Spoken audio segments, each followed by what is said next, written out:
I am delighted to be here. My father is a longtime Rotarian. I have accompanied him on many visits to Rotary Club meetings over the years. During my time in Washington, in fact, I remember once having to write a speech for one of President Bush's appointees, and the question or the topic of the day was something about civility. And so I pulled out the old Rotary 4-point test and said, you know, if we just all in this country would follow these basic tenets that the Rotary clubs all promote, it would be a much better place. And I remember well the supervisor who was reviewing the speeches had never heard of this, was just fascinated by something that you guys have long since championed and made your own. So I applaud you. My father would be delighted to be here, not just because he's a Rotary Club president from way back, but he's also someone who served in the military for many years, was a colonel in the Army, and then loves to wear bow ties. And so several of you would have greatly caught his eye. Well, I am here to speak today about the greatest president of the 20th century. And most presidential scholars rank U.S. presidents based on their leadership qualities, their political skills, their policy initiatives. But author Stephen Hayward believes that instead of judging presidents by these measures, we really ought to evaluate them based on how well they faithfully execute the office of the President of the United States. To borrow a phrase from the oath of office, Hayward says that presidents should be judged by how well they preserve, protect, and defend the Constitution of the United States.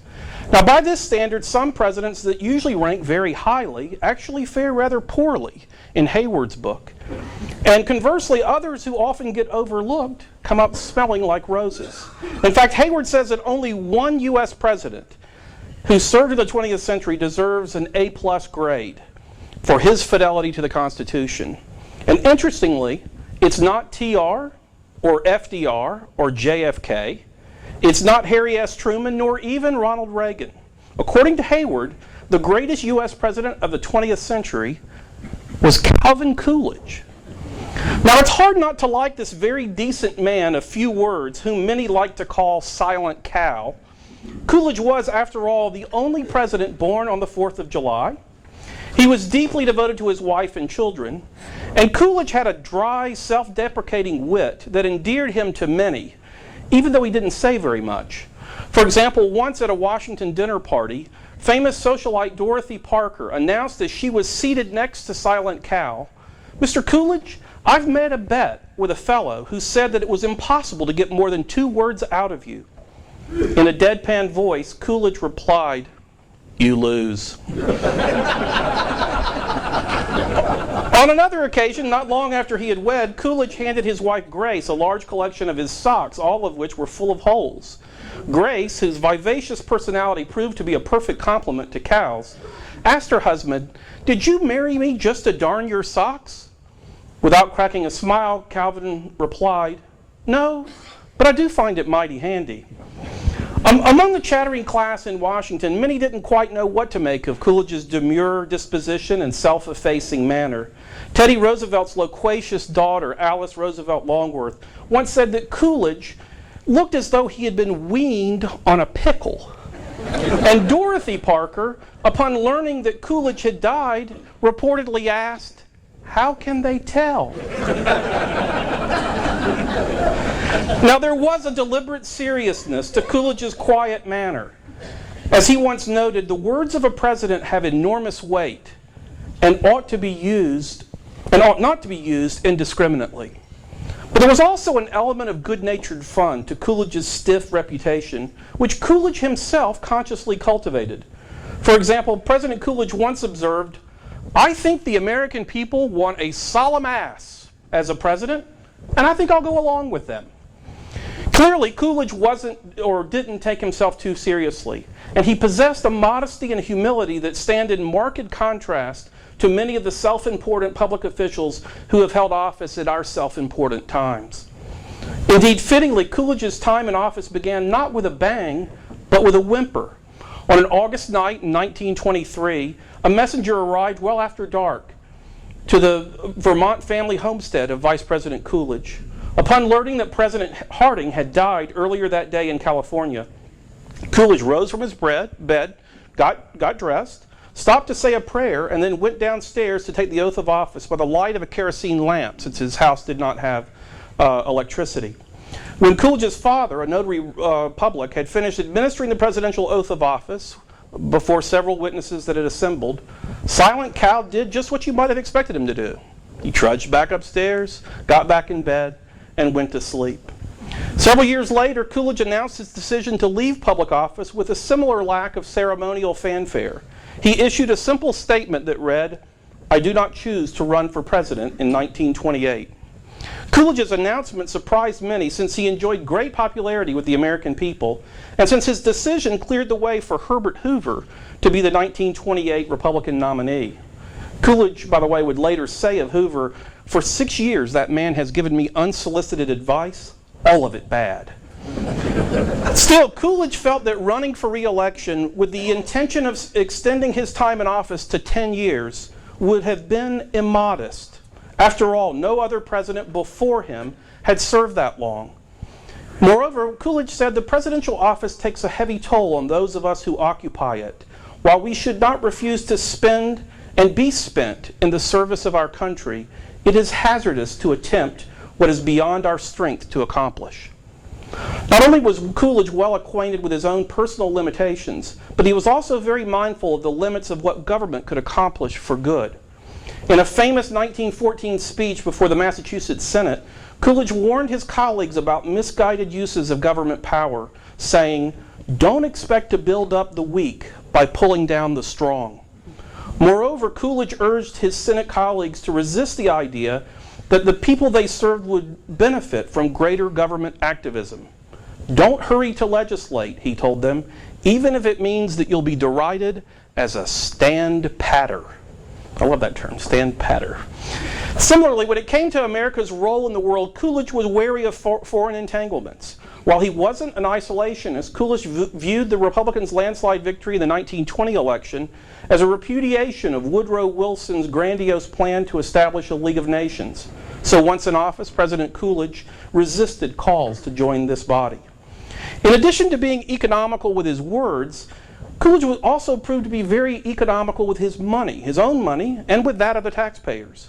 During his time as mayor of Northampton, Massachusetts, Coolidge somehow managed to cut taxes, increase teachers' salaries, and retire some of the city's debts. While serving as governor of Massachusetts, Coolidge signed into law a budget that cut $4 million in spending while keeping tax rates the same, thereby once again allowing the state to pay down some of its debt. And during his time as president, Coolidge proposed reductions in federal spending, cut income taxes on 3 different occasions, and helped generate enough economic growth to enable the federal government to retire 1/4 of its debt.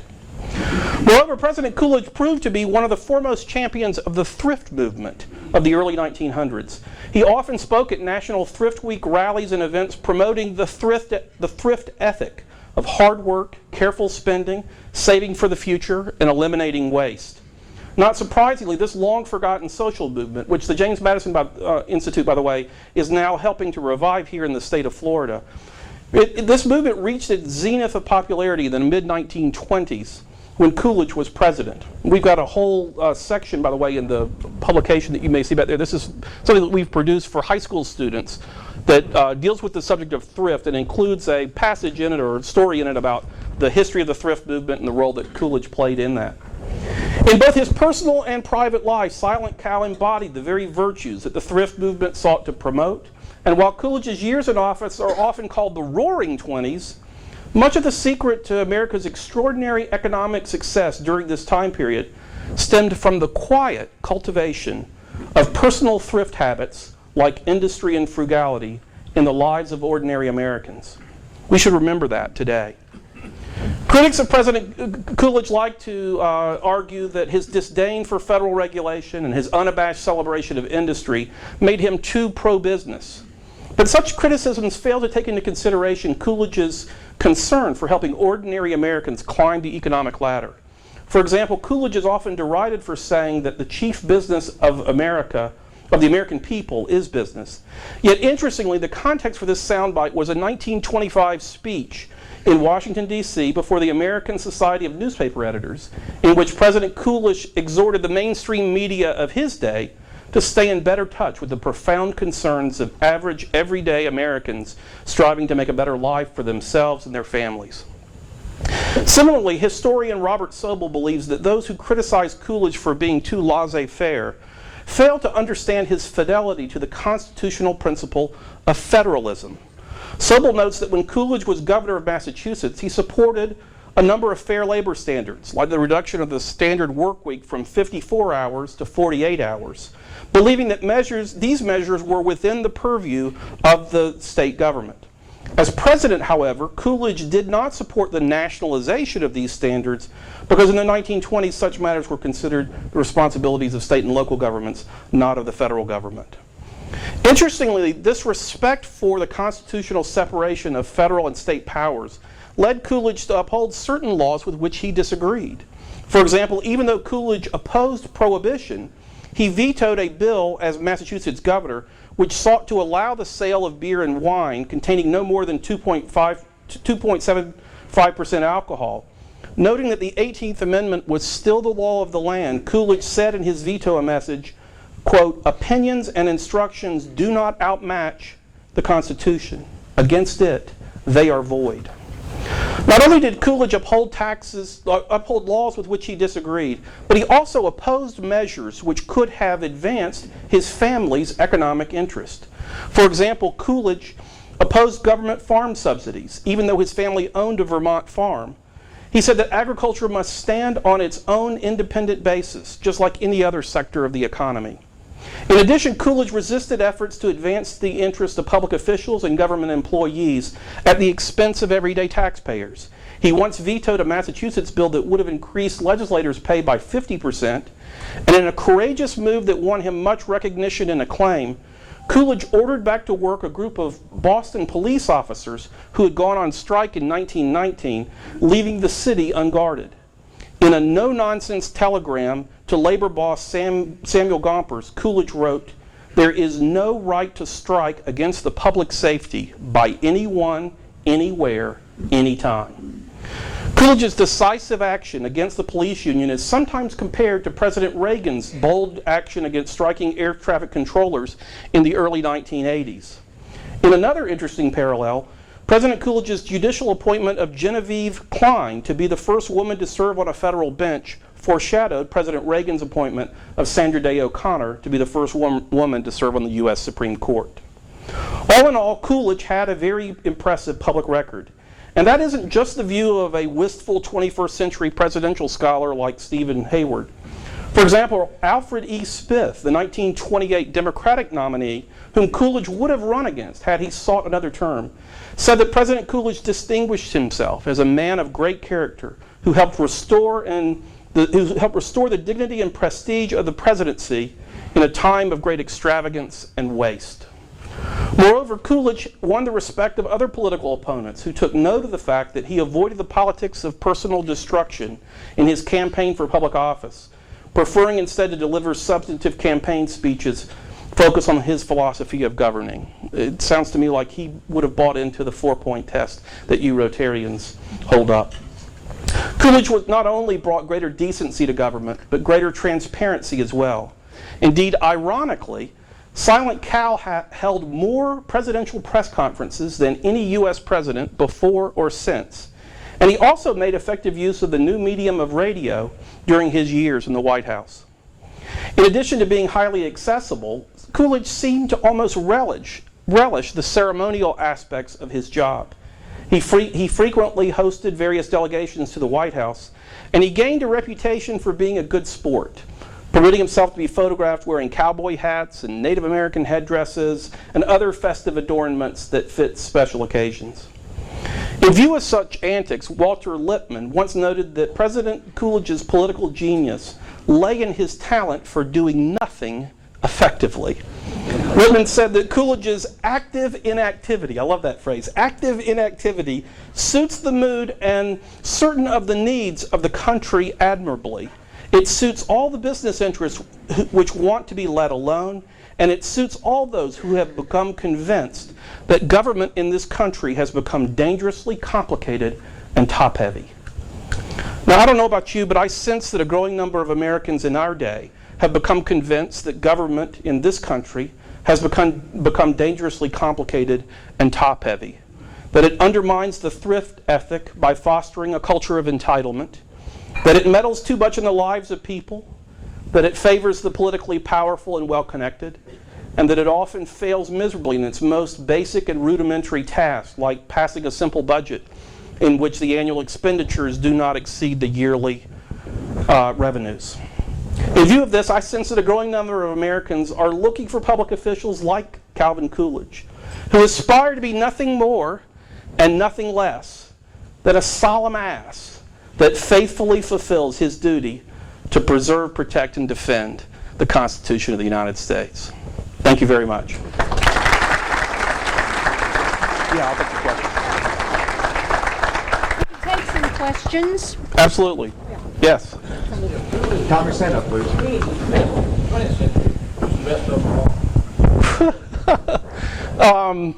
We had Francisco Gonzalez of our staff and I drove over this morning together, and we were talking about this very question because we had put a poll on our website at the James Madison Institute, and though we should not get out of here without making a plug for James Madison, and I will point you to the fact that we've got James Madison for President buttons there on the table, along with some other material if you're looking for any.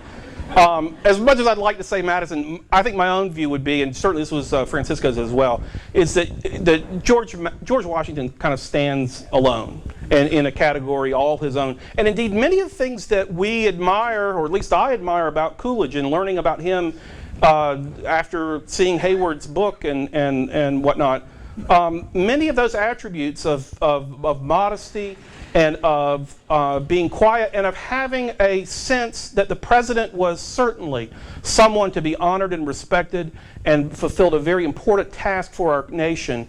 It's important to remember that Washington, during the time that he was elevated, there was great concern in light of what they had all just experienced about the presidency becoming like a king. And indeed, part of the reason why Washington was chosen is because he had no children, he had no heirs. That if he got into office and had delusions of grandeur, well, of course he didn't. And indeed, after 2 terms, chose to step down, and that became then a pattern that Coolidge and others followed. But I do think Washington is in a category all his own, and so he would certainly be the one that I would say probably deserves the greatest of all time. Other questions, comments, opposing viewpoints? Yes? I came early, had an opportunity to look through the journal and follow them back. And the first 2 articles were great. I didn't get any further than that, but I would highly recommend that you pick up from them. Yeah, let me pick up on that. Our journal really is terrific. Bob Sanchez of our staff, who's just a gifted writer and editor and historian of Florida history and all the rest, edits it for us and does a terrific job every time getting articles from both within our staff and among others. A lot of times people are kind of curious to find out, okay, you're the James Madison Institute, yet you work in Tallahassee and are primarily focused on state issues. Help us understand that. So let me give you a quick overview of who we are and what we do. We're a state-based research organization, or sometimes called a think tank, and our role is to pull together research materials and the best thinking of wise people who can help inform the public debate surrounding issues that are being debated primarily at the state level by folks in Tallahassee. And so we have a group of scholars and others who write papers for us, present articles for us for the journal, and do other things that help to inform and educate both legislators and public officials there at the state level, but also citizens throughout the state, which is part of the reason why I'm here, part of the reason why we do events like this throughout the state, to engage in a dialogue with you, to tell you things that we're doing, as well as to learn from you about concerns that you have that you think folks in Tallahassee ought to pay attention to. And let me just say as well that, again, with most of us, including me, think of James Madison as being a national figure, and yet this is a state-based group that has chosen to take on his name. Well, of course, one of the things that we know about Madison is that he was the architect of the Constitution and of the Bill of Rights. So he authored the 10th Amendment, among other things, and is one who had a very high view of the importance of state governments. And while he recognized the need for a central government that took on certain tasks, his hope, and that of other founders, was that more of the business of governing would take place closer to the people, at the state level, at the local level, than to have every decision made in Washington. And unfortunately, I think we may have gotten away from that since his time, but part of what we're trying to do there in Tallahassee is to make the work of state government go well, to respect the freedoms that people have, and to see to it that those in Tallahassee don't drink the Kool-Aid, much like many in Washington, where I once was, who kind of get delusions of grandeur and fail to have the kind of modest understanding of limited government that Calvin Coolidge and James Madison both had. Other questions, comments, opposing viewpoints? Good job. Thank you very much.